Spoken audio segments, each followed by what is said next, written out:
लंबे इंतजार के बाद सबसे बड़ी खबर, भारत और यूएस में ट्रेड डील फाइनल। ट्रंप ने ट्रुथ सोशल पर लिखा, भारत पर टैरिफ 50% से घटाकर 18% किया गया।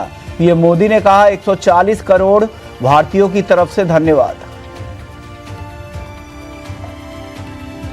भारत यूएस ट्रेड डील पर मुहर लगने से बम बम हुआ बाजार। रिकॉर्ड स्तर के करीब पहुंचने के बाद निफ्टी में ने आधी तेजी गवाई। अभी 700 अंक चढ़कर 25,800 के करीब। वहीं बैंक निफ्टी ऊपर से 1600 अंक फिसलकर 60,100 के पास। सभी इंडेक्स हरे निशान में। निचले स्तरों पे खरीदारी से सोने में लौटी तेजी। एमसीएक्स पर सोने का अप्रैल वायदा 1,49,000 रुपए के करीब, 5,000 रुपए तक की मजबूती। कॉमेक्स पर सोना $4,800 के ऊपर। चांदी में जोरदार उछाल। एमसीएक्स पर चांदी 2,53,000 रुपए के पार निकली, 16,000 रुपए की मजबूती। वहीं कॉमेक्स पर चांदी का भाव $81 के पास। यूएस ईरान तनाव कम होने की खबर से कच्चे तेल पर दबाव। ब्रेंट क्रूड का भाव $66 तक फिसला, WTI $62 के पास। वहीं एमसीएक्स पर कच्चा तेल 5,000 से 600 रुपए के नजदीक।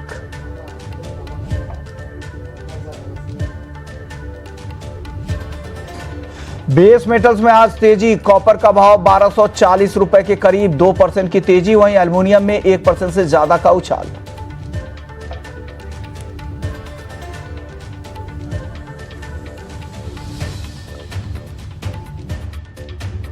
और स्वागत है आप सभी का। मुझे अमित गोयल हैं, पेस 360 के चीफ ग्लोबल स्ट्रैटेजिस्ट हैं। विकास कटारिया हैं डीपी ज्वेलर्स से। अनिल बैनर्जी हैं कोटक सिक्योरिटीज से। अजय केडिया हैं केडिया एडवाइजरी से। और भाविक पटेल हैं ट्रेडबुल सिक्योरिटीज से। आप सभी मेहमानों का बहुत बहुत शुक्रिया, आप लोगों ने वक्त निकाला है। सबसे पहले बात कर लेते हैं यूएस के साथ जो भारत की ट्रेड डील हुई है, इसका क्या फायदा होगा और क्या कुछ जेम्स ज्वेलरी इंडस्ट्री को इसका फायदा होने वाला है। सबसे पहले विकास कटारिया जी, आपसे ही मैं समझूंगा, क्योंकि ये एक जेम्स ज्वेलरी सेक्टर के लिए काफी बड़ा ओवरहैंग था और लगातार एक्सपोर्ट कम भी हो रहे थे इस टैरिफ की वजह से। कितना फायदा होगा? 18% टैरिफ ठीक है या आपको लगता है कि इससे और कम टैरिफ होती तब हम कॉम्पिटिटिव ज्यादा हो पाते, या बाकी जो कॉम्पिटिटिव कंट्रीज हैं जिसमें वियतनाम है, थाईलैंड है, चाइना है, उनके मुकाबले टैरिफ कम है तो उसका फायदा मिलेगा भारत को? डेफिनेटली नमस्कार सभी को। So as you said very right कि अगर कम होता तो हम लोग डेफिनेटली ज्यादा बेहतर होता, हम और कॉम्पिटिटिव होते। बट बाकी अगर दूसरी कंट्री से हम लोग अगर रीजनेबल है तो ये बहुत अच्छी न्यूज़ है। और काफी समय से जो जेम्स एंड ज्वेलरी सेक्टर का जो एक्सपोर्ट रुका हुआ था, सो काफी इसमें इम्प्लीमेंट होने की काफी सारी गुंजाइश है। और मुझे लगता है कि ये काफी अच्छा एक सिग्नल है कि जेम्स एंड ज्वेलरी इंडस्ट्री के लिए ये टैरिफ का कम होना। ओके सर, डायमंड मार्केट के लिहाज से कैसा देखते हैं? क्या कि वहां से आने वाले जो डायमंड हैं, जेम्स हैं, उन पर भी भारत ने भी ड्यूटी को कम किया है।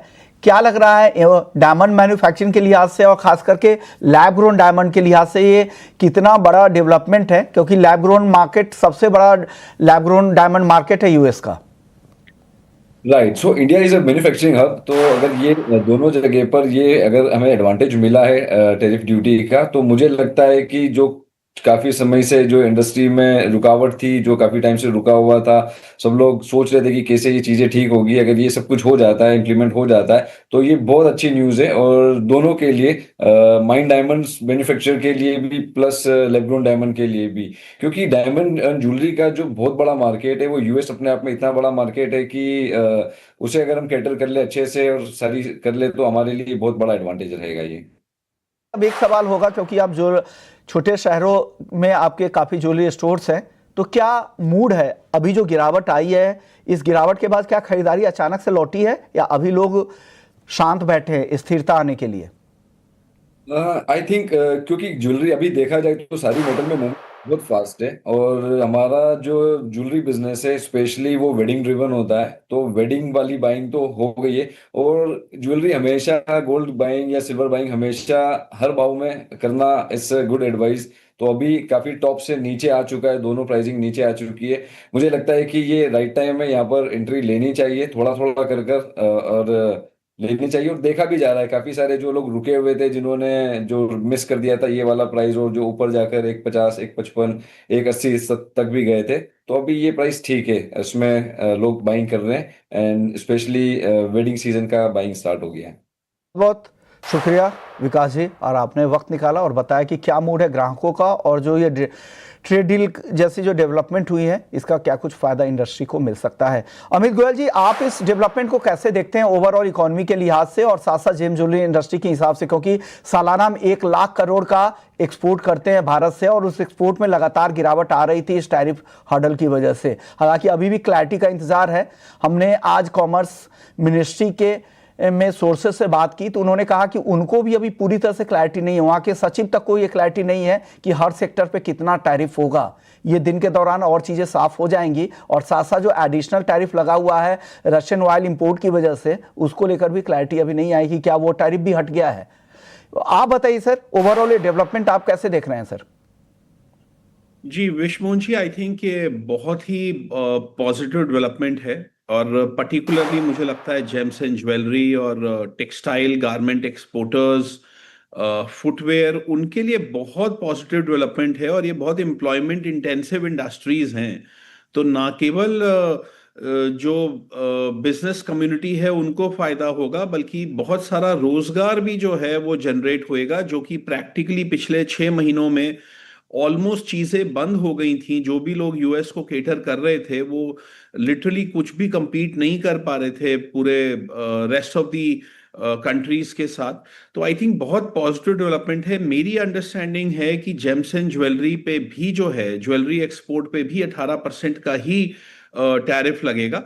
मगर मैं यहाँ पे ये बात जरूर कहना चाहूंगा कि ये जो 6 महीने की जो डिसकंटिन्यूटी हुई है उसमें दूसरे प्लेयर्स को एक उनका पलड़ा थोड़ा भारी हुआ है। तो अब जो इंडियन जो जेम्स एंड ज्वेलरी कम्युनिटी है उनको थोड़ा ज्यादा जो है एफर्ट डालना पड़ेगा, जिससे कि हम दोबारा से जो मार्केट शेयर जो हमने लूज कर दिया है पिछले कुछ महीनों में, हम उसको फिर से रीगेन कर पाएं, जो कि उतना आसान नहीं होगा, उसमें थोड़ा सा समय लग सकता है। तो हमें ऐसा नहीं सोचना चाहिए कि जैसे ही ये अनाउंसमेंट आई है तो अगले कुछ ही दिनों में हमारे एक्सपोर्ट्स जो हैं वो बिल्कुल जुलाई अगस्त के लेवल्स पे वापस आ जाएंगे। कुछ समय लगेगा, मगर मैं समझता हूँ बहुत पॉजिटिव डेवलपमेंट है। और इसके काफी दूरगामी जो है इसके अफेक्ट होंगे इकोनॉमी के ऊपर, एम्प्लॉयमेंट के ऊपर, बिजनेस कम्युनिटी के ऊपर। तो बहुत ही पॉजिटिव डेवलपमेंट है। डेवलपमेंट है। चलिए अब भाव के हिसाब से बात कर लेते हैं। आज सोने और चांदी में अच्छी रिकवरी दिख रही है।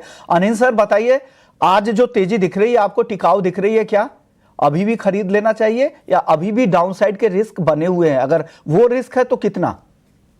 हाँ, नमस्कार विश्वमोहन जी। नमस्कार। सोने में स्टेबिलिटी है, चांदी में अभी भी हाई लेवल्स पे सेलिंग आएगा क्या?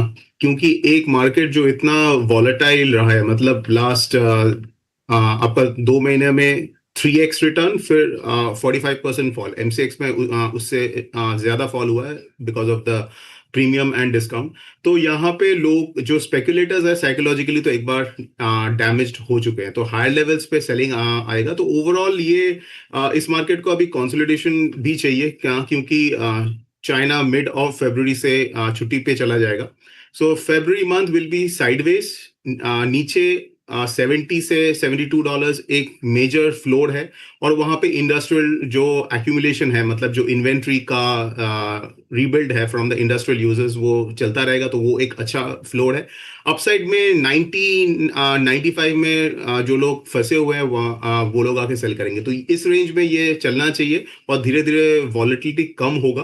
तो अभी मार्केट ये आपका जो इन्वेस्टर्स है उनके लिए अच्छा अपॉर्चुनिटी है, बट उनका जो एक्सपेक्टेशन है उनको टेम्पर करना पड़ेगा। ऐसा नहीं होगा कि 1 महीना में वापस 50-60% का रिटर्न। तो एक अपना जो निवेश है उसको अभी कीजिए, हर डिप में कीजिए, और जो लेवरेज है उस पर कंट्रोल रखिए। और ये जो इंट्राडे या 1-2 दिन का जो ट्रेडर्स है उनके लिए अपॉर्चुनिटी है, क्योंकि up and down continuously move इसमें चलता रहेगा इन चांदी। सोना ओवरऑल एक बहुत ही अच्छा लेवल पे है फॉर लॉन्ग टर्म इन्वेस्टमेंट्स, क्योंकि डी डॉलराइजेशन का theme is totally in, and ये जितने भी बायलैटरल डील्स ऐसे होते रहेंगे, which is clearly a sense कि जो मल्टीलैटरल ट्रेड डील का ऑर्डर है वो वो पूरी तरह से कोलैप्स हो रहा है, and that's an effect of D dollarisation.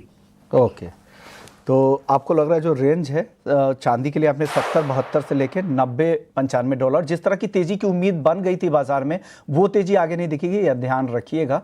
और बहुत लोगों ने तो इक्विटी से पैसा निकाल के यहाँ पर लगाया था और अब ये यहाँ पर गिरावट आई और वापस से इक्विटी मार्केट में इस तरह की रफ्तार दिख रही है। केडिया जी, आप बताइए, अब आपकी नई राय क्या बन रही है? क्या आपको लग रहा है कि अभी और गिरावट बची हुई है क्या सोने और चांदी में? नमस्कार शुभम जी। नमस्कार। बिल्कुल, जैसे जो हम एक रेड फ्लैग देख रहे थे कि सोने चांदी में एक पैराबोलिक या हम जो फोमो वाली कहानी थी, बिकॉज ठीक है फंडामेंटल में कोई बड़ी चेंजेस नहीं है, बट जैसे मैं बार बार कहता कि एक एक फंडामेंटल अब मैच्योरिटी की तरफ जा रहा है। और खास करके हमने जो जनवरी मंथ में एक हिस्टोरिकल 70% की तेजी एक ही मंथ में देखी है, वो अब तक 100 साल में कभी नहीं देखा। गोल्ड के केस में भी हमने 28% की तेजी देखी, इससे पहले 1980 में देखा था। ये सारी फैक्टर दिखा रहा था कि मार्केट में एक बड़ा क्रैश ड्यू है। पहला चीज कि जो अब यहाँ से रिकवरी दिखा भी रहा है, ये टेम्पररी एक रिकवरी है। आप मान के चलिए थर्सडे और फ्राइडे को जो फॉल आया है उस पे मार्जिन हाइक सिवियरली हाई है। संडे को हमारे यहाँ पे मार्केट ओपन होने की वजह से कहीं ना कहीं मार्जिन एडजस्टमेंट्स हुए हैं, लेकिन यूएस कल जब शाम को ओपन हुआ तब तक मार्केट ठीक ठाक था, बट उसके बाद और बड़ी गिरावट बढ़ते हुए दिखाई दी और हमने देखा डोमेस्टिक मार्केट में भी हमने उसी का रिफ्लेक्शन देखा जो 12% की गिरावट थी। अभी भी अगर आप ईटीएफ्स के अंदर देखेंगे, ठीक है, price wise definitely you will find के प्राइजेस आज थोड़े थोड़े ऊपर दिखाने लग गए हैं, बट जिस ढंग से ओपन इंटरेस्ट या एयूएम्स को देखोगे उसमें बहुत ही ज्यादा लिक्विडेशन है क्योंकि मार्जिन सीवियरली हाई है। तो मेरा मानना है कि यस, इतनी बड़ी गिरावट के बाद ये जस्ट एक टेक्निकल बाउंस है, इसके चक्कर में नहीं पड़ना चाहिए। एक इंडेक्स है जिसको हम बोलते हैं यूएस अनसर्टेनिटी इंडेक्स, इस इंडेक्स में जबरदस्त तरीके से गिरावट आते हुए दिखाई दी है। पिछले 10 दिन में जो नीचे में 209 चले गया, आज थोड़ा बहुत वापस रिकवर कर रहा है, बट कुल मिला के मुझे लगता है जो अनसर्टेनिटी यूएस ईरान को लेकर है वो फ्राइडे तक चल गई, उसका एक कारण था।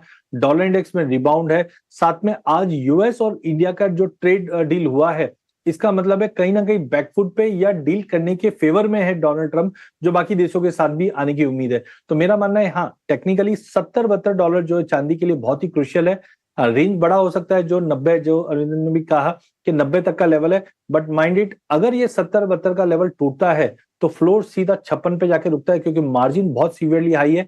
जो बड़े फाइनेंशियल प्लेयर है वो अब मार्केट से थोड़े से नदारत होते हुए दिखाई देंगे। वहीं अगर गोल्ड की बात करें तो गोल्ड आज 3.5% की तेजी के साथ इंटरनेशनल में ट्रेड कर रहा है। यहाँ पे अगर ट्रेंड लाइन की मैं बात करता हूं तो यहाँ पे 4600 का एक इंपॉर्टेंट सपोर्ट है। अगर ये लेवल ब्रीच होता है तो नीचे में मुझे लगता है 4150 तक का इमीडिएट सपोर्ट रहेगा, जबकि 5000 के ऊपर टाइमिंग जाता हुआ नहीं दिखाई दे रहा। आज इंट्राडे के लिहाज से यस, एक ट्रेड सेटअप पॉजिटिव दिखा रहा है, बट इसमें फ्यूचर में ट्रेड ना करो, ऑप्शन मिलता है ट्रेड पॉइंट ऑफ व्यू से तो कर लीजिए। प्रीमियम्स हाई है, बट ओवरऑल मुझे लगता है स्टे अवे नेक्स्ट फॉर 2-3 दिन, क्योंकि ईटीएफ में सेल ऑफ कंटिन्यू रहेगा। हायर मार्जिन की वजह से जो बूस्ट या एक फेरो बना हुआ था बाइंग का, वो अब नदारत रहेगा। तो टेक्निकल बाउंस है, शाम तक वापस हम देखेंगे प्राइसेस में गिरावट स्टार्ट होनी चाहिए। जो तेजी दिख रही है सिर्फ टेक्निकल बाउंस बैक है, इंट्राडे के लिए तो कॉल भी करना है तो इस पोजीशन को काट कर जाए, अभी भी यहाँ पर गिरावट की संभावनाएं बरकरार है, ये कहना है केडिया जी। लेवल दे रहे हैं 4600 नीचे की तरफ, ऊपर में 5000 डॉलर। भाविक आप बताइए, आपको क्या लग रहा है? मार्जिन तो काफ़ी ज़्यादा बढ़ गए चांदी में, खास करके मार्जिन जिस तरह से बढ़े हैं, पार्टिसिपेशन तो डेफिनेटली काफ़ी कम हो गया होगा। आपकी राय, लेवल्स क्या है सोने और चांदी दोनों में सर? Good morning. मुझे लग रहा है कि काफी सारे जो लिवरेज पोजीशंस है वो मार्केट से निकल गए हैं। आई थिंक ये 3 दिन में हम करेक्शन नहीं बोल सकते, हम बोलेंगे कि अनलेवरेज पोजीशंस जो लिवरेज थी अभी वो अनलेवरेज हो गई है। और अगर देखें तो 3 दिन में कोई फंडामेंटल्स चेंज नहीं हुआ, बट पोजीशंस थी वो चेंज हो चुकी है। तो मुझे लग रहा है कि अभी ये जो भारी गिरावट आई है, आई थिंक ये ओवरऑल अभी मुझे लग रहा है यहाँ और ज्यादा कंटिन्यू नहीं हो सकती, शायद यहाँ से मार्केट कंसोलिडेशन। बट चांदी में मैं बोलूंगा $70 is a line in the sand. अगर $70 ब्रेक करता है तो जैसे केडिया जी ने बताया नेक्स्ट सपोर्ट नीचे आ रहा है 56 का। और तो गोल्ड में मुझे लग रहा है 44 से 4300 का एक अच्छा सपोर्ट है। शायद गोल्ड में इतना में करेक्शन मुझे नहीं एक्सपेक्टेड है। चांदी क्योंकि हाईली वॉलेटाइल है और हमने जो रिटर्न भी देखा था 3x देखा था, तो उसकी वजह से शायद चांदी में और करेक्शन आ सकता है अगर $70 के नीचे। बट गोल्ड में मैं अभी भी थोड़ा बुलिश हूँ। आई थिंक जिन लोगों ने रैली मिस कर दी है, आई थिंक उन लोगों के लिए अच्छी अपॉर्चुनिटी रहेगी, लॉन्ग टर्म पर्पस से यहाँ से वापस एक्यूमुलेट कर सकते हैं। तो मुझे लग रहा है टाइमिंग 4300 का एक सपोर्ट हो चुका है सोने में, अपसाइड 5000 का हम टारगेट देख सकते हैं, और चांदी में अगर 70 नीचे जाता है तो 50, अगर 70 ब्रेक नहीं करता है तो एक्सपेक्टेड है 70 से 85 86 के बीच में ट्रेड करेगी। आप बताइए अमित जी, आप काफी समय से आगाह भी कर रहे थे, लोगों को अलर्ट कर रहे थे कि अब यहाँ पर तेजी टिक नहीं पाएगी, बड़ी गिरावट का इंतजार करना चाहिए। क्या लग रहा है ये गिरावट आपको और कितनी दिख रही है गोल्ड और सिल्वर में? अब नई रिसर्च क्या है आपको की सर? विश्वमोहन जी, देखिए मैं दो बातें कहना चाहूंगा। एक तो ये कि गोल्ड और सिल्वर का बबल जो है वो बर्स्ट हो गया है, और मैं ये पिछले कुछ हफ्तों से मैं ये कह रहा हूं कि ये जो बबल जो है ये कोई ऑर्डिनरी बबल नहीं बना है, ये ऐसा बबल है जो कि कई दशकों में एक बार बनता है। तो गोल्ड और सिल्वर जो हैं ये मैं समझता हूं कि पिछले 30 40 50 साल के शायद सबसे बड़े बबल बने हैं, पर्टिकुलरली सिल्वर। मैं गोल्ड को उतना बड़ा बबल फिर भी नहीं कहूंगा, मगर सिल्वर जो है ये कोई 40-50 साल में कभी इस तरीके के बबल बनते हैं। तो एक तो ये बबल बर्स्ट हो गए हैं, तो एक तो मैं ये कहना चाहूंगा। मगर मैं उसके साथ एक बात और कहूंगा कि जितने भी इस तरीके के बबल बर्स्ट हुए हैं पिछले 300-400 सालों में, उसमें एक बड़ी खास बात रही है कि जो पहला फॉल होता है वो बहुत ज्यादा ड्रामेटिक होता है, क्योंकि लोगों को वो टोटली सरप्राइज कर देता है। जब लोग बिल्कुल नहीं सोच रहे होते कि ये करेक्शन आएगी या एक बबल बर्स्ट हो सकता है, वो बबल वहां पे बर्स्ट होता है। और चूंकि बहुत सारे लोग ओवर लेवरेज्ड होते हैं, तो पहला वाला फॉल सबसे ज्यादा डिजास्ट्रस ड्रामेटिक फॉल होता है। मगर ये भी सही है कि उसके बाद जो एक रिलीफ रैली बनती है या बाउंस बनता है, वो भी सबसे ज्यादा पावरफुल बनता है। तो मेरे हिसाब से चांदी, अगर मैं डॉलर टर्म्स में बात करूं, तो $121 से जो है कल हमने 71-72 डॉलर तक का भाव देख लिया। मुझे लगता है कि ये जो फॉल आया है ये अपने आप में अब एक पूरा फॉल आ चुका है फिलहाल के लिए। ऐसे ही गोल्ड में पूरा फॉल आ चुका है, और अब ये जो पहला बाउंस बनेगा, फर्स्ट फॉल के बाद जो पहला बाउंस होता है वो बहुत पावरफुल होता है, क्योंकि जो लॉन्ग टर्म बायर्स होते हैं उनका कन्विक्शन अभी भी बहुत सॉलिड है। और जैसे ये दोबारा चलने लगेगा वो कहेंगे कि देखो भाई, ये तो सिर्फ एक करेक्शन आई थी मार्जिन बढ़ने के वजह से या व्हाटएवर रीजन की वजह से, अब जो है दोबारा से बुल रन चालू हो गया, जबकि बुल रन मेरे हिसाब से खत्म हो चुका है। तो मुझे लगता है कि चांदी का भाव जो है एक बार कहीं $96 $100 के करीब दोबारा हमें देखने को मिलेगा आने वाले कुछ हफ्तों में।